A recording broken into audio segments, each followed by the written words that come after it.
नमस्कारम, करें स्वीकार संजय पाल शुरान का।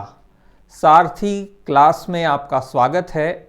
यह सारथी सीरीज की चौथी क्लास है।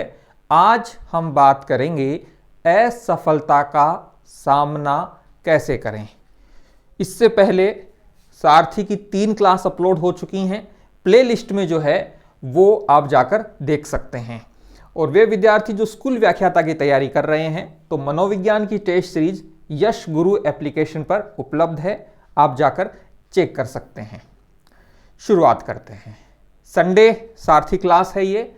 असफलता का सामना कैसे करें, बहुत महत्वपूर्ण 2 वाक्य हैं ये। असफल होने पर आप कैसा महसूस करते हैं, इससे तय होता है कि आप कब सफल होंगे। जी हां, असफल होने पर आप कैसा महसूस करते हैं, इससे तय होता है कि आप सफल कब होंगे। अब ये 2 वाक्य मैं आपकी व्याख्या के लिए छोड़ रहा हूं, इसे आप अपनी समझ के अनुसार समझिए कि ये 2 वाक्य कहना क्या चाह रहे हैं। अब आपने स्कूल व्याख्याता की परीक्षा दी, वरिष्ठ अध्यापक की दी, रीट की दी या अन्य कोई परीक्षा दी, आप फाइनल परीक्षा में असफल हुए। यह आपका असफलता का पैमाना। यहां हम जब बात कर रहे हैं, क्योंकि जीवन में भी सफलता और असफलता, इसको आप किस पॉइंट ऑफ व्यू, किस परिप्रेक्ष्य में देख रहे हैं, इससे भी सफलता और असफलता को मापा जाता है। लेकिन यहां हम बात कर रहे हैं कि आपने एक एग्जाम दी और इस एग्जाम में आपका सिलेक्शन नहीं हुआ। जब आप फाइनल परीक्षा में असफल हुए, बहुत महत्वपूर्ण बात मैं कह रहा हूं, ये एक नया दृष्टिकोण है चीजों को देखने का। हम निरंतर यह प्रयास करते हैं कि आपके लिए कुछ नवाचार लेकर आए, और अगली बात भी नवाचार के रूप में है। आपकी बहुत सारी छोटी छोटी असफलताओं का परिणाम होता है क्या, ये फाइनल परीक्षा में असफल होना। जी हां, तैयारी की यात्रा में कई पड़ावों पर आप असफल होते हैं और वो असफलताएं एक साथ इकट्ठी होकर फाइनल परीक्षा में मार्कशीट में असफलता के रूप में आपके सामने होती हैं। कैसे, इसको देखिए, इस बात को समझिए। आपकी बहुत सारी छोटी छोटी असफलताएं इकट्ठी होकर एक साथ फाइनल परीक्षा में असफलता के रूप में आपके पास आती हैं। सबसे पहले बहुत सारे विद्यार्थी किस परीक्षा की तैयारी करनी है, इसके चयन में वो असफल होते हैं और सही चयन नहीं कर पाते। 2022-23 में स्कूल व्याख्याता की भी परीक्षा हुई, सेकंड ग्रेड की भी हुई और रीट की भी हुई। और जिन विद्यार्थियों ने सही परीक्षा जो उनकी क्षमता के अनुसार थी, ये नहीं है कि पहले फर्स्ट ग्रेड हो रही है तो फर्स्ट ग्रेड की तैयारी में जुट गए, पहले सेकंड ग्रेड हो रही है तो सेकंड ग्रेड की में जुट गए। मुझे लगता है किसी भी परीक्षा की तैयारी से पहले आपको अपनी क्षमताओं को उस परीक्षा के संदर्भ में देखना होता है कि मैं इस अमुक परीक्षा की तैयारी कर रहा हूं तो क्या मैं 4 महीने 6 महीने में इस परीक्षा की तैयारी कर पाऊंगा क्या। और वे विद्यार्थी जो इस कैलकुलेशन में चूक गए, निश्चित रूप से वो फाइनल परीक्षा में भी दिक्कत की स्थिति में होंगे, इसकी प्रबल संभावना है। अगला बिंदु, समर्पित तैयारी का अभाव। तैयारी जो है वो पार्ट टाइम जॉब नहीं है।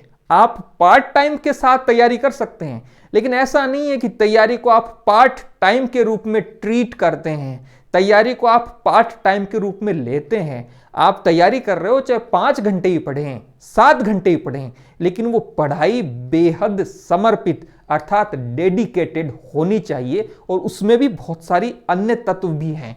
यदि आप समर्पित तैयारी का अभाव है अर्थात समर्पित तैयारी में असफल होते हैं, तो ये भी उन बहुत सारी असफलताओं में से एक असफलता है जो इकट्ठी होकर लास्ट में असफलता के रूप में सामने आएगी। बहुत सारे विद्यार्थियों को देखता हूं मैं, और इस बात पर मैं बार बार जोर देता हूं कि पाठ्यक्रम हार्ड कॉपी के रूप में आपके पास होना चाहिए, और प्रतिदिन चाहे 5 मिनट ही आप पाठ्यक्रम को पढ़िए, जरूर पढ़िए, पाठ्यक्रम को याद कीजिए, पाठ्यक्रम पर अपनी समझ विकसित कीजिए, और पाठ्यक्रम को अधिकतम संभावित भागों में बांटिए। जैसे कि हमने मनोविज्ञान की क्लास अपलोड की थी, सरल मनोविज्ञान कक्षा 7 प्लेलिस्ट में जाकर उसको देखिए कि हमने स्कूल व्याख्याता के यूनिट 1 में जो 5 टॉपिक हैं उसको हमने लगभग 25-30 छोटे छोटे भागों में डिवाइड किया है। और जब आप किसी कार्य को छोटे भाग में डिवाइड कर लेते हैं तो उस कार्य को करना आसान हो जाता है। और जब 25 टॉपिक हैं उसमें से आप एक टॉपिक कवर कर लेते हैं तो मनोवैज्ञानिक रूप से आप में एक आत्मविश्वास आता है, अरे यार 25 में से एक टॉपिक कवर हो गया, 25 में से 4 कवर हो गए, 25 टॉपिक में से 10 कवर हो गए और किसी भी छोटे कार्य को करना आसान होता है। इसका मतलब है पाठ्यक्रम को वैज्ञानिक तरीके से समझना, वैज्ञानिक तरीके से याद करना, वैज्ञानिक तरीके से उसका विश्लेषण करना, पाठ्यक्रम का अधिकतम संभावित भागों में वर्गीकरण करना, इसको भी करने में बहुत सारे विद्यार्थी असफल होते हैं। अगला पॉइंट, प्रीवियस ईयर क्वेश्चन। गुरुजी ये तो पुराना पेपर है, आऊं को क्या हुआ है, पुराना पेपर कौन सा रिपीट हुआ है, आ कोई तैयारी थोड़ी है, ये तो पुराना पेपर है, ठीक है, आऊं के होनू जानू है, थे तो कोई नयो कोई तड़क तो भड़क तो सवाल ले रहा हो। अरे प्रभु, प्रीवियस ईयर के क्वेश्चन आपको ये बताते हैं कि पाठ्यक्रम ये था और उस पाठ्यक्रम के इस टॉपिक से इस प्रकार का सवाल पूछा गया है। इसका मतलब है आरपीएससी पाठ्यक्रम के किस टॉपिक से किस प्रकार का किस स्तर का सवाल बना रहा है, ये प्रीवियस ईयर के क्वेश्चन आपको बताते हैं। और प्रीवियस ईयर के क्वेश्चन जो हैं वो टॉपिक वाइज आपके पास होने चाहिए। आने वाले समय में इसमें हम बहुत ही गंभीरता से और युद्ध स्तर पर काम कर रहे हैं। स्कूल व्याख्याता के जीके पेपर के पुराने प्रश्न पत्रों पर, मनोविज्ञान के पुराने प्रश्न पत्रों पर, जिसकी जानकारी आने वाले समय में दी जाएगी, जो आपके लिए एक सकारात्मक नवाचार होने वाला है प्रीवियस ईयर के क्वेश्चन के संदर्भ में। यदि आप प्रीवियस ईयर के क्वेश्चन को समझने में असफल होते हैं तो ये एक और असफलता आपने तैयारी की यात्रा में पाली है।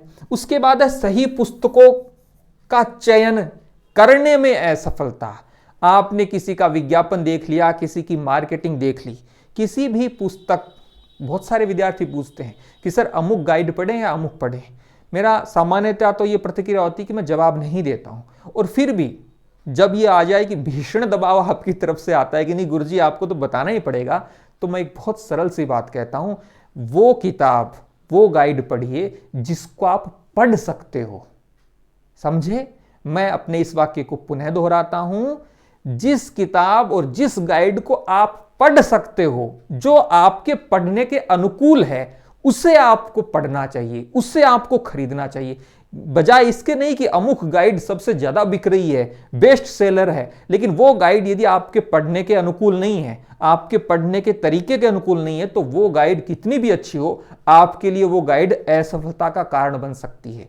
इसलिए सही पुस्तकों में एक मानक होता है कि आप मानक पुस्तकों का चयन करें, और दूसरा महत्वपूर्ण आधार होता है कि जो आपके तैयारी के लेवल के अनुसार, जो आपकी समझ विकसित करे, जो आपको पढ़ने में आसान लगे, जो किताब आपको पढ़ के समझ में आ जाए, वो पढ़नी चाहिए। इसे कहते हैं सही पुस्तकों का चयन आपके लिए। बाकी सही पुस्तकें तो साहब पता नहीं, हर किसी का अलग अलग पैमाना है। फिर सही तरीके से पढ़ने में असफलता। आप किताब ले आए, सारथी क्लास में संभावना है कि मई में हम एक वीडियो इस पर बनाएंगे कि आप किसी भी पैराग्राफ को पढ़ते कैसे हो। और पैराग्राफ को पढ़ने का जब आप किताब में या गाइड में तो खैर बहुत सारे नोट्स ही नोट्स हैं, लेकिन जब आप किताब को पढ़ते हो तो किताब को पढ़ने का महत्वपूर्ण तरीका क्या है, उस पैराग्राफ में महत्वपूर्ण पॉइंट्स को, महत्वपूर्ण फैक्ट्स को, महत्वपूर्ण कॉन्सेप्ट को आप कैसे पहचानो कि इस पैराग्राफ में, इस पेज में ये बात परीक्षा के दृष्टिकोण से महत्वपूर्ण है। मई में हम इस पर डेडिकेटेड क्लास लेके आएंगे।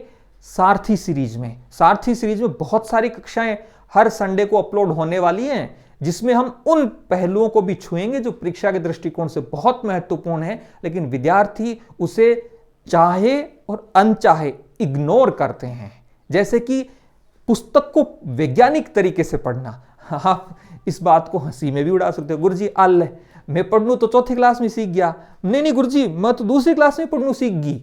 ठीक है, हे होनहार बालक और बालिका, पढ़ना आप सीख गए, लेकिन परीक्षा के दृष्टिकोण से पढ़ना, पढ़ना तो आता है आपको, मुझे पता है ये क्या लिखा हुआ है, सही पुस्तकों का चयन, ये पढ़ना आपको आता है। लेकिन जब आप अध्ययन सामग्री को पढ़ें, उसको परीक्षा के पॉइंट ऑफ व्यू से पढ़ें।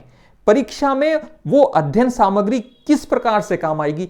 यदि आप सही तरीके से पढ़ने में असफल होते हैं तो यहां आप एक बार और असफल हो गए। और मैं पुनः कह रहा हूं, ये छोटी छोटी असफलताएं इकट्ठी होकर अंत में फाइनल परीक्षा में आपको असफलता दिलाती हैं। हम इन पर गौर नहीं करते, सीधा कहते हैं गुरुजी मैं तो सेकंड ग्रेड की परीक्षा दी, फर्स्ट ग्रेड की परीक्षा दी, रीट की परीक्षा दी, असफल हो गए हो। अब गुरुजी देखो यहाँ तरीको बता दो कि भाई मैं सफल हो जाऊं। तो आपको इन सभी पड़ावों पर काम करना पड़ेगा, तब रिजल्ट भी उसी के अनुसार आ जाएगा।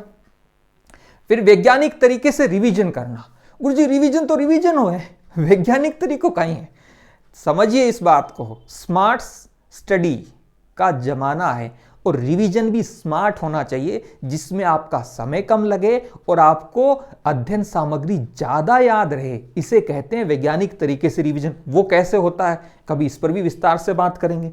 फिर मूल्यांकन करने में असफल होना, कि आप अपना मूल्यांकन नहीं कर पाते हैं कि मैं कहां हूं, मेरी तैयारी कितनी है, मुझे क्या याद है क्या याद नहीं है। इसमें भी कहीं ना कहीं आप असफल हो जाते हैं। उसके बाद गलतियों को सुधारने में, जब आपका सही मूल्यांकन हुआ ही नहीं तो आप अपनी गलतियों को कैसे सुधारेंगे।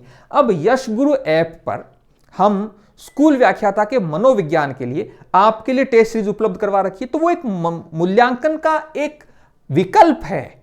इसमें भी कुछ विद्यार्थी कहेंगे गुरुजी हाल तो वैकेंसी को नहीं आई। ठीक है, ये आपका चयन है, लेकिन वे विद्यार्थी जो इस टेस्ट सीरीज से जुड़ेंगे वो उन्होंने अपना मूल्यांकन शुरू कर दिया है। 3 टेस्ट अपलोड हो चुके हैं और अगले लगभग 3 महीनों में हम सभी 35 टेस्ट अपलोड कर देंगे। 3 महीने में उनका पूरा कोर्स रिवीजन हो जाएगा, 2 बार 3 बार। तो समझने वाली बात है, अपनी गलतियों को सुधारने में यदि आप असफल होते हैं तो अल्टीमेटली आप असफलता की ओर बढ़ रहे हैं। कई परिस्थितियों को हैंडल करने में असफल होना। आप सामाजिक प्राणी हैं, आप परिवार में रहते हैं, बहुत सारे रिश्तों से आप गुथे हुए हैं, आपके आसपास बहुत सारे रिश्ते हैं, बहुत सारी विपरीत परिस्थितियां हैं, चुनौतियां हैं, समस्याएं हैं। ये हर किसी के जीवन में है। ऐसा नहीं आपको लगता होगा कि इस धरती पर मैं ही ऐसा प्राणी हूं जिसके सामने सबसे ज्यादा समस्या है। हर किसी के जीवन में चुनौतियां हैं, बस उनका स्वरूप, उनका नेचर अलग अलग है। लेकिन महत्वपूर्ण है कि आप अपनी विपरीत परिस्थितियों को किस प्रकार से हैंडल करते हो, आपदा में अवसर किस प्रकार से ढूंढ लेते हो। यदि आपको ये आता है तो निश्चित रूप से आप सफलता की ओर बढ़ रहे हो। लेकिन बहुत सारे विद्यार्थी अपनी परिस्थितियों को हैंडल करने में असफल होते हैं। उसके बाद परीक्षा कक्ष में असफलताएं, किस प्रकार से पेपर को हैंडल करना है, कितने क्वेश्चन अटेम्प्ट करने थे, पेपर को पढ़ने का तरीका, क्वेश्चन को पढ़ने का तरीका, क्वेश्चन को अटेम्प्ट करने का तरीका, विलोपन की तकनीक, एग्जाम प्रेशर को हैंडल करना। यदि आप इसमें असफल होते हैं तो अल्टीमेटली असफलता की ओर बढ़ रहे हैं।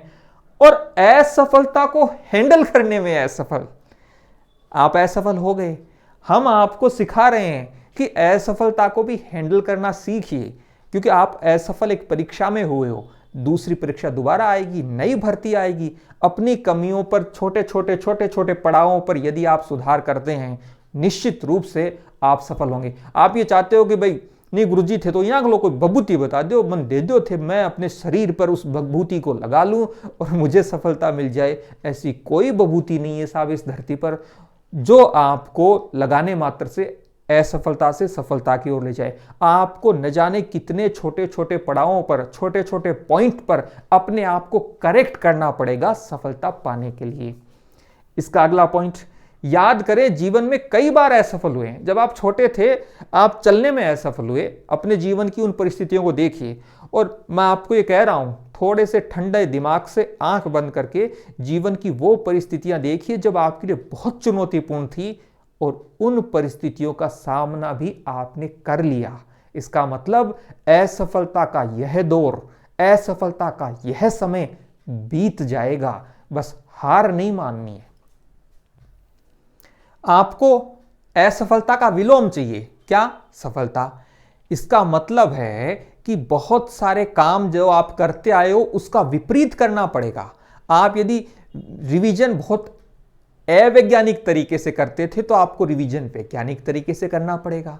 यदि आप PYQ प्रीवियस ईयर के क्वेश्चन को बहुत ज्यादा इग्नोर करते थे तो आपको PYQ क्वेश्चन को बहुत गहराई के साथ, वेटेज के साथ, रेस्पेक्ट के साथ उनको समझना होगा। आप पाठ्यक्रम को अंडर एस्टिमेट करते थे तो आपको पाठ्यक्रम को वेटेज देना होगा, उसको अच्छे से पढ़ना होगा। ये मैं कह रहा हूं, जहां जहां बहुत सारी, आप सभी कुछ बदलने की आवश्यकता नहीं है, लेकिन वो पड़ाव जहां पर संशोधन करके आप अपने परिणाम को बदल सकते हो, तो तैयारी की रणनीति में बहुत कुछ विलोम, अर्थात आप जैसा आज कर रहे हो उसका विपरीत करना पड़ेगा। अब बहुत सारे विद्यार्थी मेरे इस वीडियो को देख रहे हैं, आपने पहले भी वीडियो देखे, लेकिन नोट्स बनाने की आदत डालिए कि मैं इनमें क्या कह रहा हूं। और ये हुई ना विपरीत, पहले आप ऐसे ही वीडियो देख लेते थे, अब आप नोट्स बना रहे हो, इसका मतलब है पहले नोट्स नहीं बनाते थे, अब नोट्स बना रहे हो, इसका मतलब है विपरीत कर रहे हो, विलोम कर रहे हो।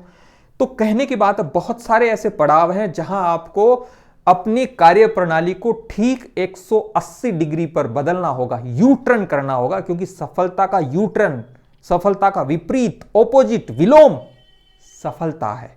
इसका मतलब है बहुत सारी रणनीति के पॉइंट्स पर आपको चीजों को बदलना होगा। आपका दृष्टिकोण भी बहुत महत्वपूर्ण भूमिका रखता है। मान लीजिए स्कूल व्याख्याता में 450 अंकों की परीक्षा थी, आपके 225 अंक आए, मैं एक कल्पना के तौर पर मान रहा हूं, और डीवी जो 2 गुणा के भी रिजल्ट आ रहे हैं उसमें आप 10 अंक दूर हो गए, तो समझने वाली बात है कि फाइनल कट ऑफ से लगभग 25 से 30 अंक दूर हैं आप। ये है, तो आपकी कुछ संभावित प्रतिक्रिया व्यवहार होगा। पहली प्रतिक्रिया, सर बहुत ज्यादा मेहनत करी फिर भी 20-30 नंबर दूर रह गया, इको मतलब है कि महू तो स्कूल व्याख्याता परीक्षा में पास को नहीं हुए। ये एक दृष्टिकोण हो सकता है संभावित। दूसरा, 25-30 अंक ही तो दूर है, अरे 25-30 आपने कहा ये थोड़ा सा और पढ़ चाहता ना हो जी, जबकि आपको जब दोबारा शुरू करनी होगी ना तो 0 से लेकर पहले 225 तक पहुंचना होगा, और फिर इसके बाद में 250, और ये नया मैदान, नया समय, नया परीक्षा, नई भर्ती, सब कुछ नया।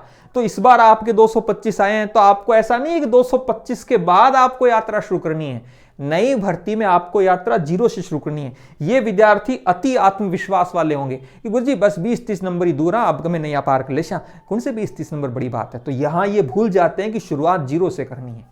और तीसरे प्रकार के विद्यार्थी, इस बार कट ऑफ कितनी भी जाए, कितने भी पद आए, मैं एक पद पे अपना सिलेक्शन लूंगा, और इसके लिए मुझे क्या क्या करने हैं, क्या क्या कार्य करनी है, मैं इस पर फोकस करता हूं। और वो अपनी कमियों पर कार्य करते हैं जो हमने ऊपर बताई थी। छोटे छोटे पड़ाव, छोटी छोटी असफलताएं इकट्ठी होकर एक बड़ी असफलता, अर्थात फाइनल परीक्षा में असफलता के रूप में आपके सामने आती हैं। और यदि आप छोटे छोटे पड़ावों पर असफल नहीं होते हैं, वहां यदि आप सफल हो रहे हैं, तो ये मान के चलिए अंत में भी सफल होने की संभावना बढ़ जाएगी। तो आपके सुझाव आमंत्रित हैं। अगली क्लास होगी 7 मई रविवार को, सारथी क्लास की 5वीं कक्षा होगी। किस टॉपिक पर हम अगली क्लास करें, इस पर आप इस वीडियो के कमेंट बॉक्स में, चैट बॉक्स में अपनी विचार जरूर रखें। यह वीडियो आपको कैसा लगा, इस पर भी आप अपनी राय जरूर रखें। यदि वीडियो अच्छा लगा है तो दोस्तों के साथ जरूर शेयर करें।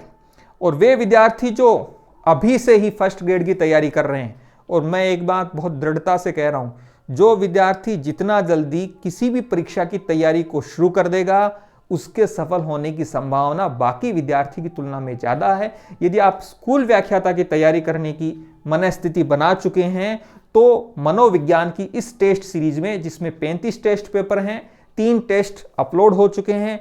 टेस्ट टॉपिक वाइज भी होंगे, टेस्ट यूनिट वाइज भी होंगे, टेस्ट संपूर्ण पाठ्यक्रम पर आधारित भी होंगे, और इन टेस्ट में PYQ 2022 के जो क्वेश्चन हैं उनको भी हम शामिल करेंगे। इसका मतलब है ये 35 टेस्ट जो हैं वो आपके जो मनोविज्ञान है, एजुकेशनल साइकोलॉजी है, हालांकि नाम जो है इसको हम सरल भाषा में मनोविज्ञान ही कहते हैं, वो आपकी अगले 3 महीनों में बहुत हद तक तैयार हो जाएगी। तो इसमें आपका स्वागत है। वीडियो कैसा लगा जरूर हमें अपनी प्रतिक्रियाओं से अवगत करवाएं। धन्यवाद।